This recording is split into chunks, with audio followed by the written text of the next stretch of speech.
Pleased to present Austin Faith Dialogue, brought to you by the Austin Metropolitan Ministries. In the weeks ahead, you will see these and other programs by various denominations.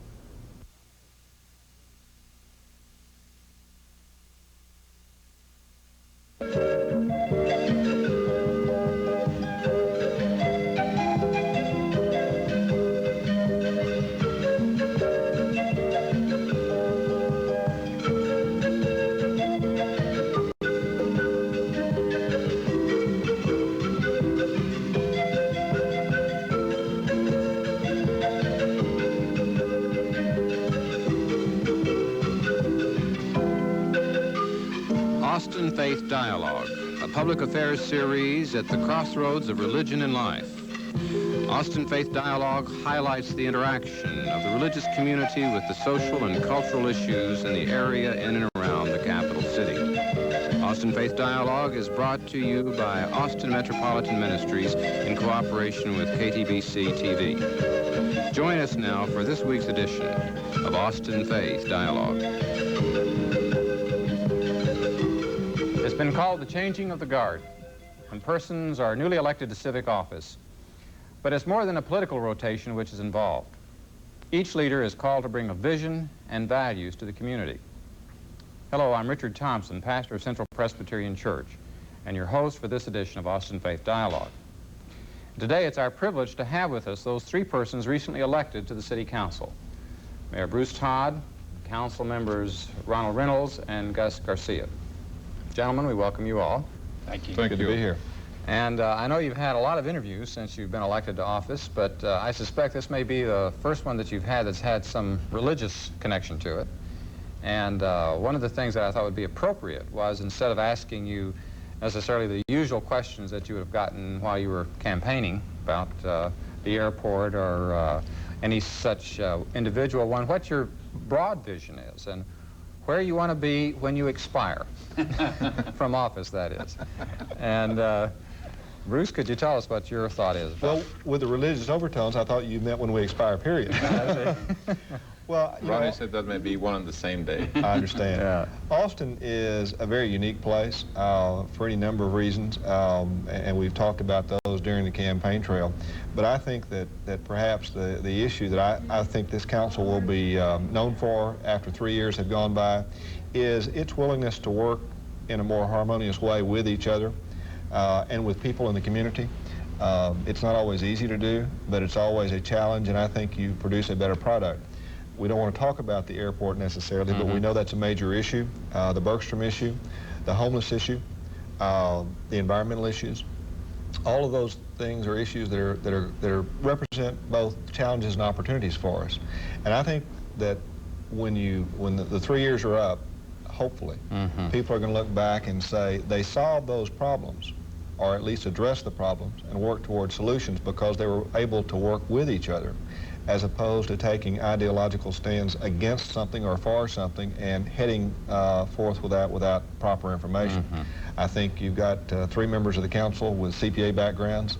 That's rather unusual, and that the process of bringing some analysis to the problems and hopefully taking that analysis forward to the solutions will be one that we're known for. You see the CPA as being an advantage rather than a drawback in that regard. Absolutely. With my colleagues here, I need to. You both are, is that right? Yeah, all three of us. Oh my gosh. Well, we'll let that one rest as far as. Just don't talk No about Three Musketeers and all those other kind of jokes. Okay. But, What do you think? I mean, where would you like for the city to be after you've had at least one term of office? well, I agree with Bruce that, number one, we're going to show that we can communicate. We're not going to always agree, but we're going to show that we can communicate, really analyze the issues, hopefully with no hidden agendas, and then come up with a solution. I'm going to be working very hard that we define and maybe redefine what the purpose of city government is. With all the problems that we have from a state level, taxing problem with the school districts and counties and the city, it may be time for us to redefine what a city is supposed to do.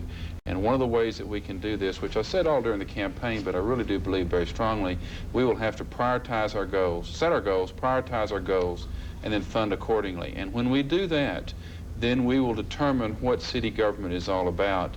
And I think we will have a better understanding, I hope, at the end of 3 years of what our responsibility is and what private sector's responsibility is, what charity's responsibility is, what volunteerism's responsibility is. And I think sometimes we as a city, we try to do everything for everybody, and sometimes we cannot do that. Now, there will be cases in which we'll have private-public support. There will be cases in which they must be only just private. But we must define what city government is supposed to do. So in a cooperative manner with other segments of the city, that the city council can't do it all. I think you'd probably agree with that, guys. Oh, yes, there's no question about it, but we also need to lead and point, at least point the direction in which we're going. We have some problems that are knocking at our door, and we were talking before we went on the air about the issue of the young people, the issue of gangs and the issue of violence. That is not an issue that is waiting out there for somebody to do something about it. That's an issue that's knocking at our door, because we're seeing the violence and we're seeing police departments harassed by their in their efforts to address it. So I envision us being able to address the issue of youth through our parks, through our cooperation with our school districts, through strengthening our police department and making it better, through the manner in which we deliver health and human services, so that we can make a difference. And I think in this one, the community is asking us to at least point the way. We're not going to do everything. I think the private sector has like Ronnie says, a significant responsibility, and they should not be shying away from it. But we who have to face that problem because our policemen face it and our health and human services departments face it, we have to begin the process of looking for new solutions. John Sharp, controller of the state of Texas, has just published 3 books called Breaking the Mold. The point that Ronnie makes is very valid. Maybe the manner in which we're doing things is not the best way. We have to look for new ways. I'm proposing to the council, for instance, that as we develop programs for the youth, following the mayor's commission on drugs and gangs and crime, that we bounce those recommendations off of the young people. I want to know what the young people are going to do to improve the situation. I don't think we ought to be imposing from the adult population solutions that the young people don't think are suitable. So those are things that I think we need to address, and it's the same thing in health, and it's the same thing in the environment. We have a lot of things that are at our door knocking for, asking for solutions. Let's look at some of those others, but before we do, I just want to focus for a moment. Weren't you on the school board and chair of the school board at one time? Yes, sir. So you have a particular feeling for this youth problem that Absolutely. you've just been addressing. And some very definite ideas on some of the things that should be done. We worked with that issue for 6 years. Yes. And is it worse now than when you were on the board? Yes, much worse. And much worse, especially in numbers and in violence, the intensity of the violence. We just didn't have the violence that we have today. I get the feeling that the other problems in town are just as pressing, if not more pressing than they have been before. What you fellows inherit here is ever accumulating pressures, and that certainly the least the religious community can do for you is to pray that you not only get through it, but that you can do it creatively in such a way that, you talked about the process, that it's not just any given program, but the way you work together that is key to that. But I think you've got certain built-in conflicts that are inevitable. I mean, you've got this battle between the environmentalists and the developers, and how do you go about reconciling those competing interests, if you can address it in a little broader sense? Well, I think that it takes a realization on everybody's part that if they are so dogmatic about their opinion and not willing to listen, they're probably going to lose. The council and the public in general, if you're talking about the environmental issues, certainly are committed to the environmental issues, and I think the developers are listening and understanding that they need to find compromises that allow their product to take place and to be built, and at the same time respect the environmental issues that they were not so sensitive to a few years ago. And again, it gets back to the leadership issue that Ronnie and Gus both referred to. I think there's just I get the opinion, or the feeling talking to folks out there, that there's an opinion among folks that we really do have to understand that we have to work with each other with some sort of commonality of goal. There was a dispute between a neighborhood and a church, another church, another Yes. affiliation, I should say. But that dispute had been raging for at least a decade that I recall, and I think even beyond that. They were able to sit down and say, okay, let's back off a minute from what our stated positions have been, because they have become more important than the issue itself, and let's talk about what we have in common and what our common interests may be. They had some intense deliberations. One of the former council members helped in that, and they came up with a document at the end of that period that was binding, that was long-lasting, that helped resolve that dispute in a way that they both felt they won from it. Let me give you another example, though, I think more recently than the one you're referring to. There was a sister who came to the council, appeared before you recently. I think it was in regard to the Bennett property development over on 12th Street. And Sister Amalia. right, from Guadalupe. Guadalupe. And it seems to me, one of the things that occurred to me about that was that this is great. You know, I mean, here's a religious community represented not just in terms of saying prayers before the deliberations start, but entering into the process of decision-making. A big decision about, you know, whether to put that shopping center over there and how that impacts the downtown, as well as the neighborhood. Were you there when she came? I was there, yes. That was one of your early meetings, huh? Yeah, it was. Yes, and that had another twist as it regards the churches, because we had one church and another church and a third church. These two churches wanted the development. The representatives from the Guadalupe Neighborhood Association, which is not necessarily Guadalupe Church, it's Sister Amalia and the Guadalupe Neighborhood Association. Yes. They were against the designation of the NCCD, the Neighborhood Conservation and Combining District, which is the same concept that was used at that other church that you referred to that will go unnamed in this discussion. But it's a new twist of the NCCD concept, this involving some commercial development. They were not able to negotiate, and there was a lot of friction between the two groups.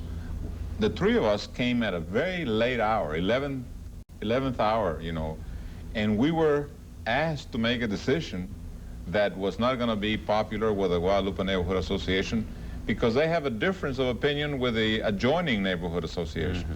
So there was one where, you know, I had met with them, and then I voted. I was going to walk out, but then I said, you know, people didn't didn't elect me to walk out when critical decisions are being made.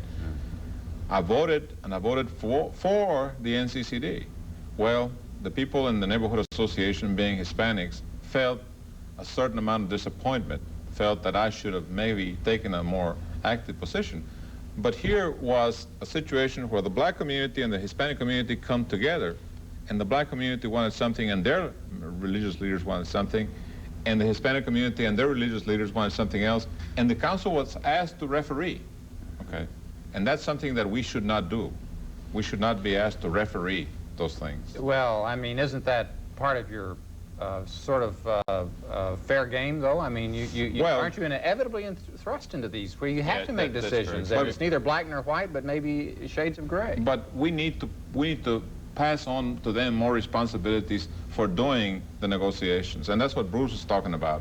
The mayor is talking about breaking the old mold and putting in new structures for them to find ways to compromise before they come to the council, so the council doesn't find itself constantly refereeing. Okay, well, Shouldn't before be we the leave position. that, Ronnie, you were there. Do you have anything you want to add? Well, the main thing that the Guadalupe group was really concerned about was displacement.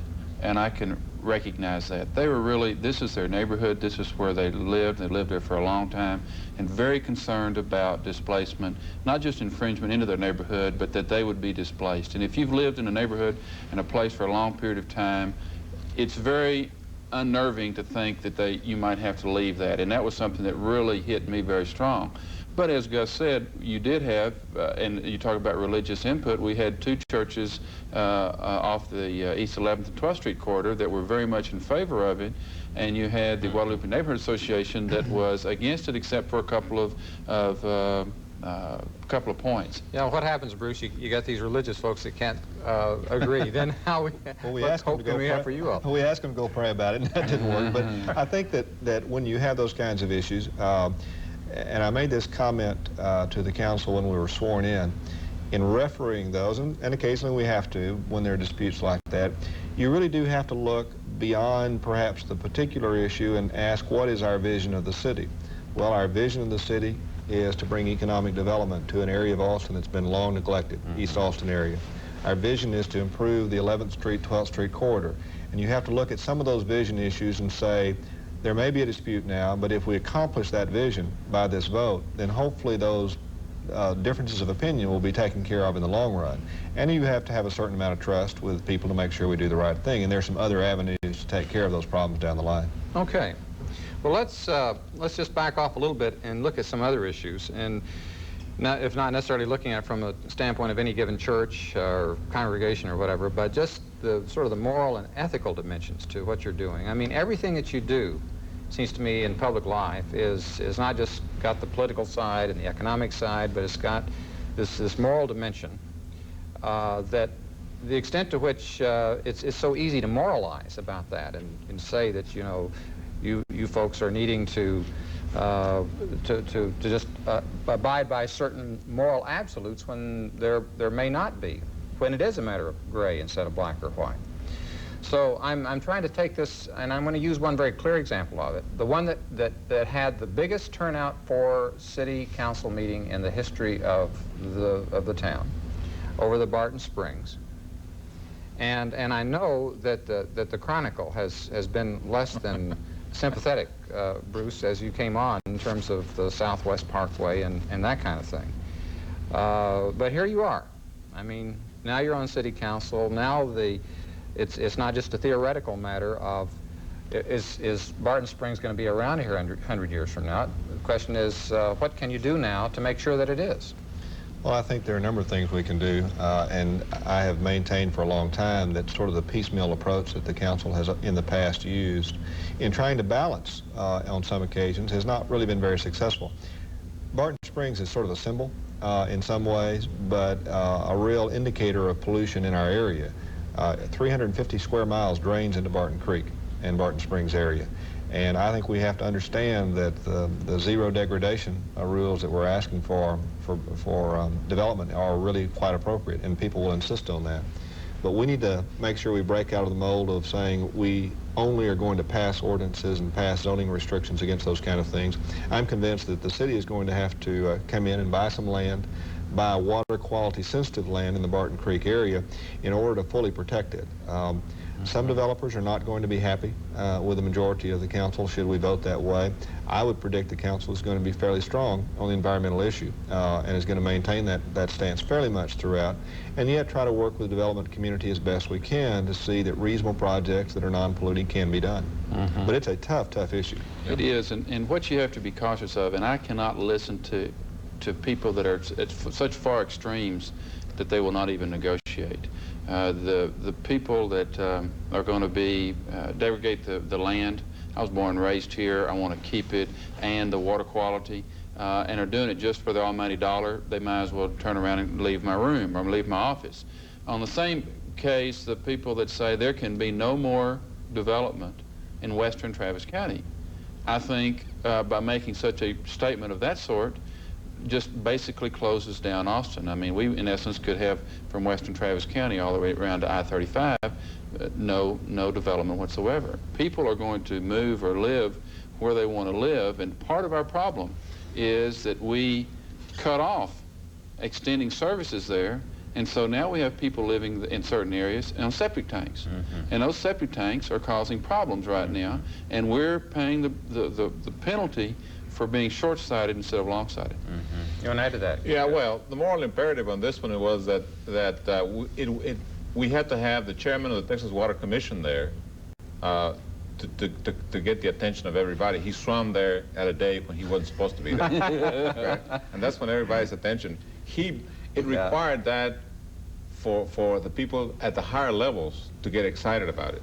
Okay, and it shouldn't be that way. There's some problems along the creek that we're starting to address, and one of them is Travis Country. Travis Country, that development and that packaged sewage plant pollutes that creek more than anything else. They were supposed to have an area of irrigation of 105 acres. Yes. They've been irrigating in 5 acres. We're beginning to address that. We're going to hook them up into the sewer line so that So they're, you know, the Austin, South Austin plant is used for their sewage.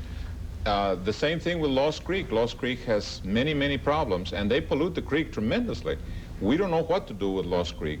And I was talking to one of the attorneys for the developers today, and they said, well, those projects were developed when we didn't have the sensitivity. That's that we right. do I mean, now. it's kind of like the horse is out before he closes the doors. But we need to go back and correct those things. That's the right thing to do. Yeah. What we have learned about this is playing catch-up is awfully expensive. And I think we're going to pay the price and learn that lesson. And it gives us some lessons, though, to build on in the future in terms of what we do, particularly in areas that are very water quality sensitive.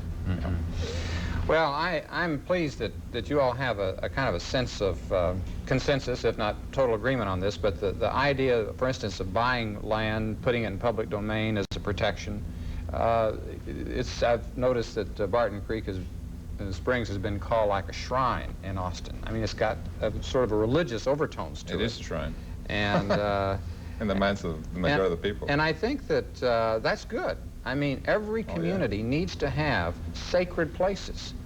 And even though it's a secular kind of a context for it, nevertheless, that's good that people would turn out in that numbers, even though it kept that council up late probably than you would want to be kept up in your tenure. But well, Bruce has already agreed that we will not have any meetings past midnight. I see. Isn't that right? Well, that's because we're all going to leave and go home. But, you know, I think that the Barton Creek hearing, which, as you said, was the longest in history of the City Council, was indeed useful. And from the standpoint of it took public attention directly to the point. And hopefully hearings like that will not be necessary in the future, because I think people will understand the sensitivity of that. To a large amount of people who will speak very adamantly against it, and to a city council who wound up voting 7-0 in that particular case, not to grant that zoning. Now, something has to be worked out. We know that we can't effectively condemn that land, so that's where the buying program comes into play, and people will be asked to pay for that. We're going to make a financial decision about how much we want to pay and what we're willing to pay in order to protect the environment. It's going to be a very big question. Well, let me come to one final big question, though one that I think that in terms of the religious community immediately perceives as related to your work, and that is the homeless, the transient population. Before the show started, Gus, I think you made a good point that we ought to distinguish between the homeless and the transient, and that, but nevertheless, the extent to which this is even more of a problem now than it has been before, and there's no waving of any magic wand that's going to take care of that. But what can happen in 3 years that would make a difference? This comes back to the vision, short-term vision, as distinct from what can be happening by the turn of the century that would make longer range differences. Can any of you speak to that? Well, I think that we need to mobilize the community so that everybody understands. And I think this is where the churches can come in very strongly and you know, get the consciences of the people of this community, and they're good people, but they come downtown, work, go back to their homes, and they don't get the feeling of what's happening. I think that we need to mobilize them into action so that together as a community we can address those problems, because the city council cannot address them. We will lead the way. We will find homes for hobo. We will have programs of cooperation with the Salvation Army and everybody else. But I think in this one, like in education, the community, the churches, the civic groups, all those people need to come, and maybe we need to have a summit conference on that in the community so that we can begin to address those issues as a community, as one community, because the church is part of this one community just like we are. And I think we need to do that because it is a crisis situation. Okay. Caritas is in my church, and so therefore we're very, we donate the building, we donate the activities, and we're very much involved in that operation and know a little bit about what's going on from firsthand. But then you have Salvation Army around the corner, you've got Hobo, you got the other things like that. And I agree with Gus that the civic-minded and community-minded and religious-minded people of Austin are going to have to come together and say we need to do something about this situation. But we must also recognize we've got two different types. We have the transient, and we have the person that wants to live on the street. He or she wants to live there, and he chooses that as compared to doing something else. And then we have the person that truly needs assistance and help. And I'm committed for those people that truly need assistance and help to do everything that we can to get them back into mainstream. And that's the goal. The goal is not to give them substance and to just let them survive. The goal is to get them back into mainstream, and that means not only food, not only shelter, but that means also trying to get work so that they can become a living part of the community. You know, I do believe it involves sort of a vision of how we treat our fellow man. Many of the homeless, as has been pointed out, suffer from mental illness, alcoholism, those kinds of related diseases that cause them to be oftentimes in the condition they are. We need not to support a warehousing program. We need to make sure that we bring the full force of the various services that are provided at the county and the city and the United Way together in a central package to make sure we address their particular problems. And I think if we have that vision, if we make sure that we bring in the private sector, the churches, and others, I think it's possible to address the issue. The homeless situation is a nationwide issue. It's not an Austin, Texas issue alone. I was in San Diego last week, and it's certainly there. It's in Santa Monica. It's in a lot of places where the climate permits easy living outdoors. But I think, I'm not sure that there are that many people who want to remain homeless. There are some, of course, but the mental illness problems, the drug issues, all those things are things we certainly have to address. Yeah, and a growing number of families that were middle class, you know, that fell out of that category, and growing number of children that are part of that. So it seems to me that to be flexible about who the population is here and to recognize they're not that much different from us in many cases. And one of the things, I came to Austin in '86, and one of my first civic involvements was to serve on the interim planning board for the homeless. And there was a 5-step program that had been developed through some folks at UT and others in the community, which seemed so eminently logical. You know, you just didn't deal with the symptoms, you got at the causes, and you dealt with health issues and employment issues. And the thing that I observed by working for a year or two on that planning board was that it was so easy to get lost amidst all the welter of pressing issues on the city council. And I discovered by the time I went off of that people were forgetting that it had been done. Now, I don't know if that's, you know, irretrievable as a resource, but it seems to me there are ways, like RUDAC came to town and says you don't have to reinvent the wheel in order to address these issues. There are resources out there. It's the same issue is with gangs. You know, I went back going through my, when I moved to the city council from my office, I went back and looked at my old files, and there's study after study after study on issues of youth. So, yes. Well, you have gone back with us not only to look over the past, but to look ahead to that extent and to share that vision with us. And I want to thank you, Mayor Todd, Council members Garcia and Reynolds, and thank you folks for watching. And remembering the Hebrew Scripture says that without a vision, the people perish. And may Austin, Texas have such a vision that we will not perish but flourish as we turn to the coming century. And in behalf of Austin Metropolitan Ministries, I'm Richard Thompson, thanking you for watching. Peace be with you.